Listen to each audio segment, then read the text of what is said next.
A rada by som Mareka Polica z Crossu predstavila ako budúceho speakera, ktorý na Grow Club Top 10 nám príde porozprávať o tom, ako 30-ročná firma Cross ešte pred 4 rokmi takmer vôbec nepracovala s dátami a skôr tam vládli intuícia a radosť z projektov, ktoré nevieme síce čo prinesú, ale vieme, že nás bavia. A ako pred tými 4 rokmi prišlo obrovské uvedomenie, že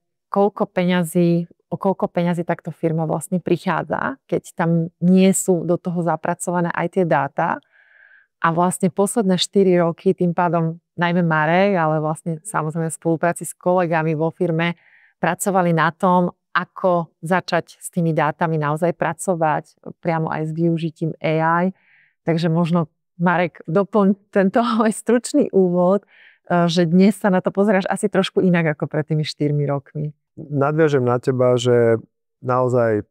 až sa niekedy čudujeme, že aký to je zázrak, že tá firma 30 rokov išla a úspešne, ale bolo iné obdobie, bola iná konkurencia a bolo to postavené na dobrých nápadoch a intuícii a išlo sa za tým. Takže teraz je tá doba iná, takže budem rád, keď prídete a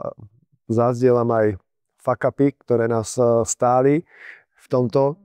A koľko peňazí sme vlastne spálili len kvôli tomu, že sme nemali základné dáta a základné informácie. Ale na druhej strane chcem povedať, že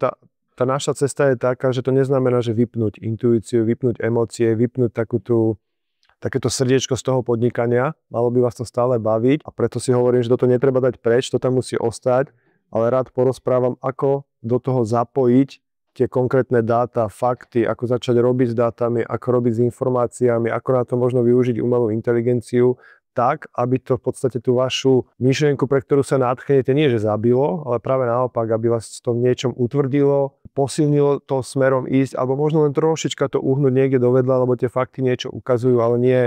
aby ste stratili tú chuť a to srdce a to nadšenie v tom podnikaní.